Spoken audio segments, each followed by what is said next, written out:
खबरों में बने रहने के लिए बेल आइकन दबाएं और फर्स्ट इंडिया न्यूज को सब्सक्राइब कीजिए। अहम खबर है, डीजीपी भूपेंद्र यादव ने लगाई है वीआरएस की अर्जी। खबर के बाद फर्स्ट इंडिया ने डीजीपी से बात की है। खबर सुन पहले फोन पर बहुत देर तक हंसते रहे डीजीपी और फिर कहा थोड़ी देर में दूंगा इस सवाल का जवाब। मैं अभी बैठा हूं किसी के पास, थोड़ी देर में करूंगा वापस आपसे बात। लेकिन डीजीपी ने नहीं किया वीआरएस की अर्जी देने की बात का खंडन। बेहद अहम खबर, डीजीपी भूपेंद्र यादव ने वीआरएस की अर्जी लगाई है। खबर के बाद फर्स्ट इंडिया ने डीजीपी से बात की। खबर सुन पहले तो फोन पर बहुत देर तक हंसते रहे डीजीपी और फिर उन्होंने कहा कि थोड़ी देर में इस सवाल का जवाब दूंगा। मैं अभी किसी के पास बैठा हुआ हूं, थोड़ी देर में वापस आपसे बात करूंगा। लेकिन एक बात साफ है कि डीजीपी ने वीआरएस की अर्जी देने की बात का खंडन नहीं किया है। कुछ देर बाद इस सवाल का जवाब देने की बात उन्होंने जरूर कही, लेकिन वीआरएस की अर्जी देने की बात का खंडन नहीं किया है। डीजीपी ने साफ कहा कि मैं अभी किसी के पास बैठा हुआ हूं और थोड़ी देर बाद ही वापस आपसे बात करता हूं।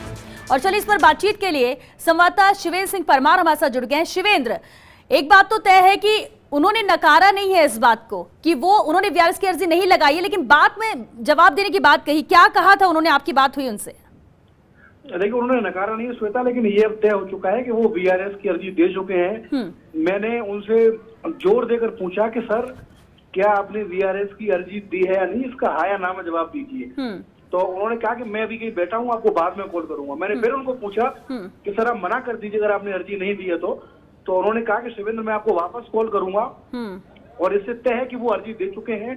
और जो मेरे पास जानकारी है, बहुत संभव है श्वेता कि आरपीएससी के अगले चेयरमैन डॉक्टर भूपेंद्र सिंह यादव होंगे और इसीलिए सरकार के निर्देशों के बाद ही उन्होंने अपने वीआरएस के लिए अप्लाई किया है। हालांकि सरकार उनकी परफॉर्मेंस से एज ए डीजीपी बहुत खुश थी, लेकिन क्योंकि आरपीएससी भी बहुत महत्वपूर्ण और जिम्मेदारी का पद है, सरकार चाहती है कि किसी ऐसे व्यक्ति को जिम्मेदारी दे जिससे कि परीक्षाओं को लेकर विवाद नहीं हो, फालतू की कंट्रोवर्सी नहीं हो। क्योंकि हमने देखा है कि आरपीएससी बहुत विवादों में रही है। तो ये इस समय की बड़ी खबर यही है कि डीजीपी भूपेंद्र सिंह यादव अपने वीआरएस के लिए कार्मिक विभाग में आवेदन दे चुके हैं। बहुत जल्दी उनका आवेदन स्वीकार कर लिया जाएगा और जैसे ही उनका आवेदन स्वीकार होगा, बहुत संभावना इस बात की है, हालांकि अभी तय नहीं कर सकते जब तक ये औपचारिक आदेश नहीं आए, लेकिन ये बहुत संभव है कि डीजीपी भूपेंद्र सिंह यादव अगले चेयरमैन आरपीएससी के बन रहे हैं। लेकिन बड़ा सवाल ये भी है कि अगला डीजीपी कौन होगा, क्योंकि 3 अफसर अभी डीजीपी की दौड़ में है। पहले अफसर है डीजी राजीव दासोद जो टोंक से आते हैं, लेकिन जिस तरीके से सरकार ने उनको डीजी होमगार्ड लगाया था, बहुत कम उम्मीद है कि सरकार उनको डीजीपी बनाएगी।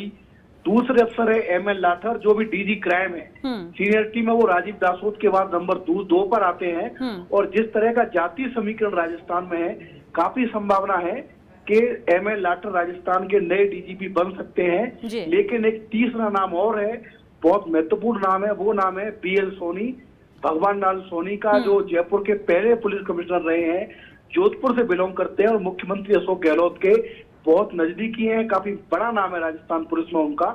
तो ये अब बड़ा सवाल है कि नया डीजीपी कौन होगा।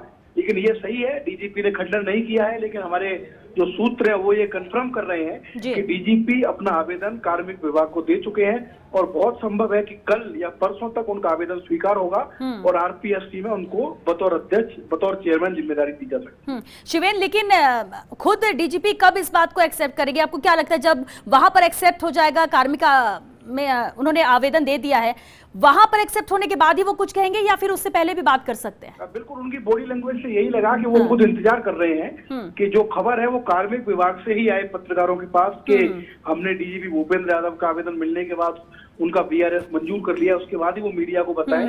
क्योंकि मैंने उनसे 2 बार पूछा और बहुत जोर देकर पूछा कि सर आप मना कीजिए ना अगर आपने आवेदन नहीं किया है तो उन्होंने कहा शिवेंद्र मैं आपको वापस कॉल करूंगा, मैं भी दोस्तों के साथ बैठा हूं। और उससे तय हो गया कि वो अपना आवेदन दे चुके हैं। कार्मिक विभाग के जो हमारे नजदीकी सूत्र हैं उन्होंने भी इस खबर को कंफर्म किया है कि उनका वीआरएस का आवेदन कार्मिक विभाग को मिल चुका है। और बड़ी खबर यह है कि कल उनका आवेदन स्वीकार भी हो सकता है। इस तरीके से उनकी जो आरपीएससी में जाने की राह है वो अब साफ होती नजर आ रही है। बिल्कुल, बहुत शुक्रिया शिवेंद्र आपका इस पूरी जानकारी के लिए। तो डीजीपी भूपेंद्र यादव जिन्होंने वीआरएस के लिए अर्जी लगाई है, हालांकि इस बात को लेकर अभी उन्होंने कुछ भी नहीं कहा, ना हाँ ना, और ऐसे में इंतजार है कि जब कार्मिक विभाग से उसे स्वीकार कर लिया जाएगा और शायद उम्मीद यही की जा सकती है उसके बाद ही भूपेंद्र यादव कैमरे के सामने आकर या मीडिया से बातचीत कर खुद ये जानकारी देंगे।